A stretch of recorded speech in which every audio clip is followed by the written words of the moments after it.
Students, Standard 6th. Today we are going to start the revision in chemistry, chapter number 3, fiber to fabric. As we did in physics, here also I wrote down some questions as an assignment. We will talk about it, I will explain about each, and then you will write down the answers as an assignment in your notebook. Now, if you go to a clothing shop, then you will see that there are so many types of clothing materials. A large variety of clothing materials will be available. For example, cotton materials or some other like woolen materials, silky materials, and some synthetic fibers, synthetic fabrics are also available. So when for different purposes we use different type of clothing material. So when you go to the clothes shop, you get the different type of materials, as I already explained you, the cotton, woolen material, then some synthetic materials or the silk, synthetic material like polyester, acrylic, and so many others. If you go to the tailoring shop also, if you visit a nearby tailoring shop, then if you see around, then you will find the cuttings of the remaining clothes after cutting the particular dresses or something. Then there also you will find a different type of clothing material, some silky material, some woolen material, acrylic, cotton, or some other polyester, etc. can be available in that tailoring shop also. So that you will find cotton, silk, wool, synthetic, etc., etc. So you can ask the tailor, then he can explain you which is the silk material, which is the woolen, which is cotton, or some synthetic materials also will be there. Now, whatever type of material is, then it is, if you take out to find a thread and you pull the thread, then the thread will be come out. So that loose thread is known as the yarn of that material. So when you take out to find a loose thread, as I told you, what is it called? It is called the yarn. If not loose yarns available, you can cut gently and then pull out one yarn from the material also. So now, if not easily available, you can take a needle or any other pin, and then from the fabric you can take out one thread and then slowly, gently, if you push it, you will be able to pull out that fiber. Now that is the yarn. Now we find that a fabric is made up of yarns arranged together. But what are these yarns made from? If you take the yarn in your hand and if you place that on the table and press one of the end with your thumb and stretch the other end, then you will see that at the other end the yarn will split up into 3 or more very thin strands. It means that yarn is also made up from the thinner strands, which are known as fibers. So the yarns are made up of the fibers, and that fibers are twisted together to make the yarn, and it is done that how done you will learn in the later. So the yarn split up into thin strands which are known as the fibers. Fibers. You might have observed something similar when you try to thread a needle. When you want to put that thread in the needle, hole of the needle, and then you won't be able, then sometimes what happens, that end of that thread splits and 2 or 3 very thin strands coming out.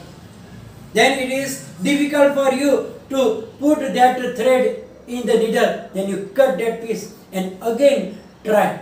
If it is going, then fine. Otherwise, sometimes again it happens, the twisted part opens and the thin fibers are coming out.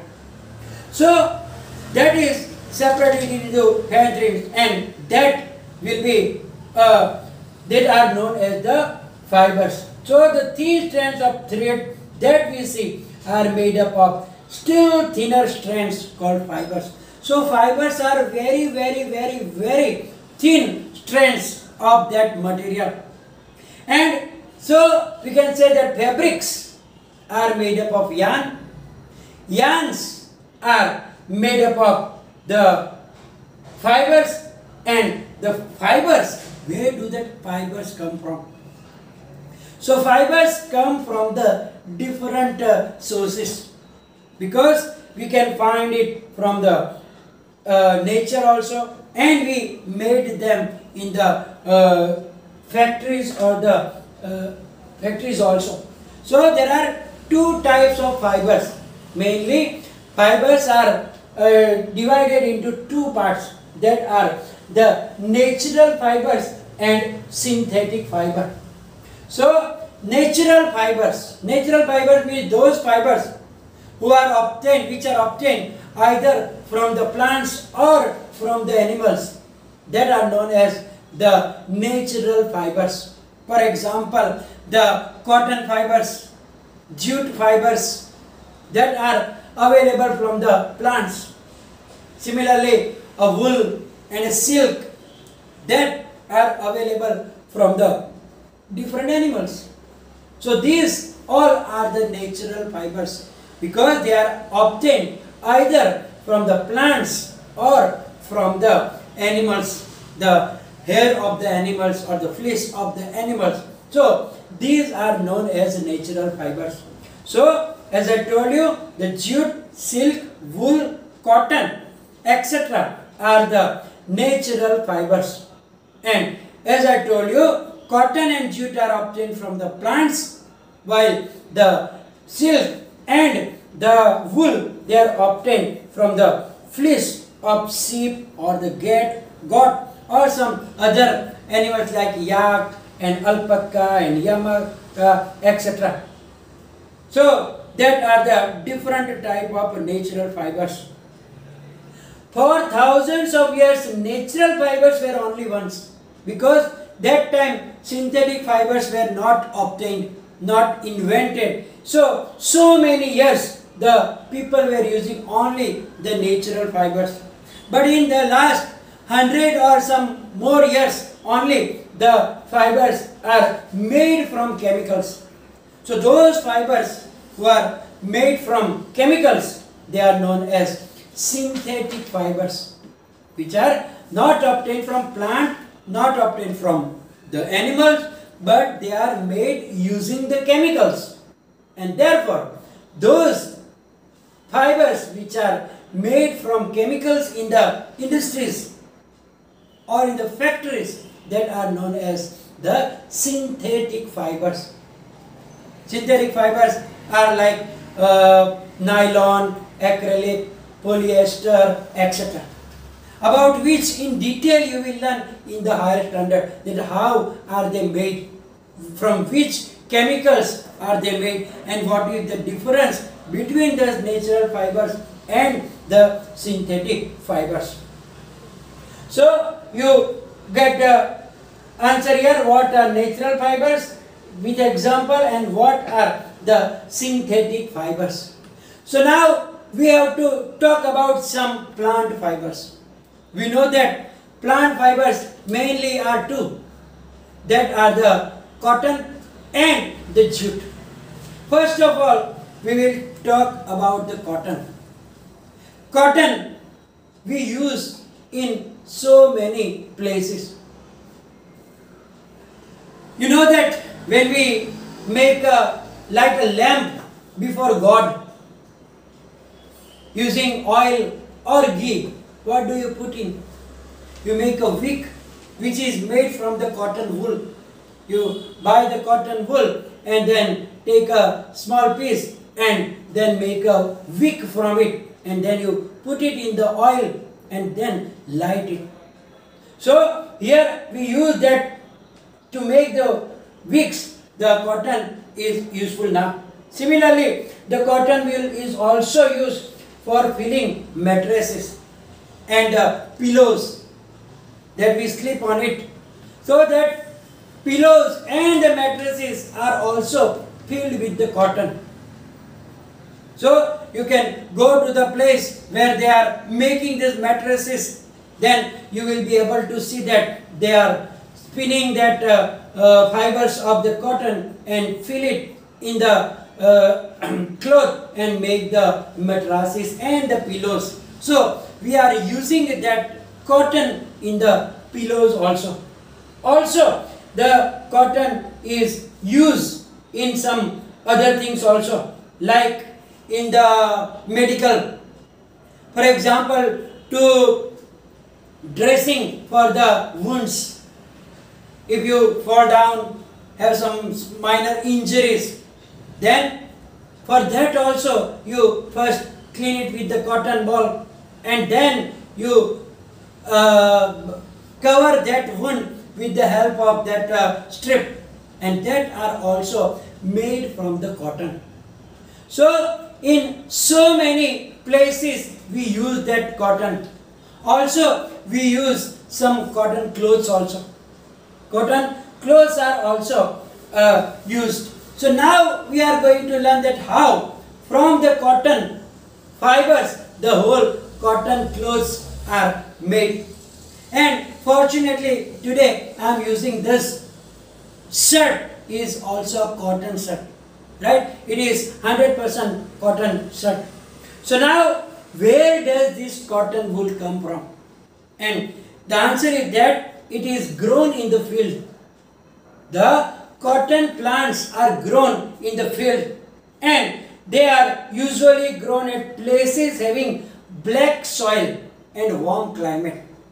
Especially where there is a black soil available and the climate must be warm. Because if it is very cold climate or very hot climate, the cotton plant cannot grow properly. So the black soil and the warm climate is best for the farming of the cotton plants.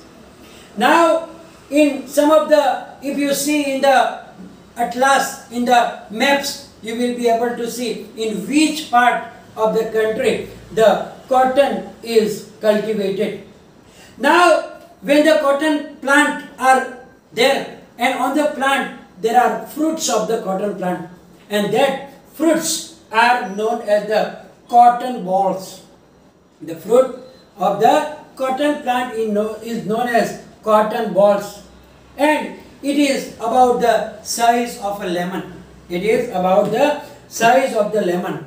When these cotton balls are matured, what happens? They are burst, and they burst, and you can see the fibers from it, right? So after maturing, the balls burst open, and the seeds covered with the white cotton fibers can be seen. If you see that cotton field, then it look like that it is covered with the snow. If snow is falling, and how you see that white everywhere. So when these cotton balls are matured and they burst open, then you will see that the seeds are covered with that white fibers, and they are ready for picking up. So now the farmers, what do? They pick all the fruits by the hand, and fibers are separated from the seeds by the combing, and that process is called ginning.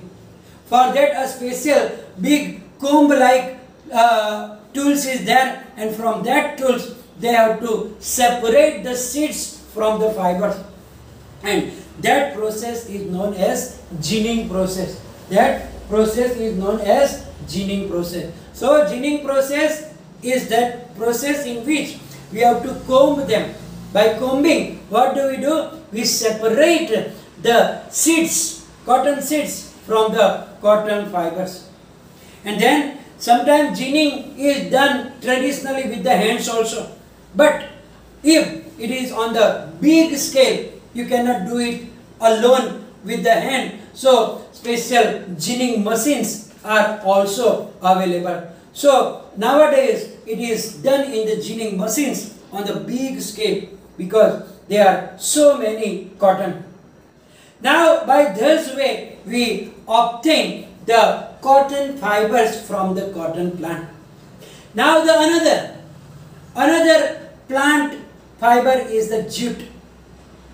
Jute is also very important. It is used to store the gunny bags. It is also used to make the other, like what you call it, that you put it in the front of your houses.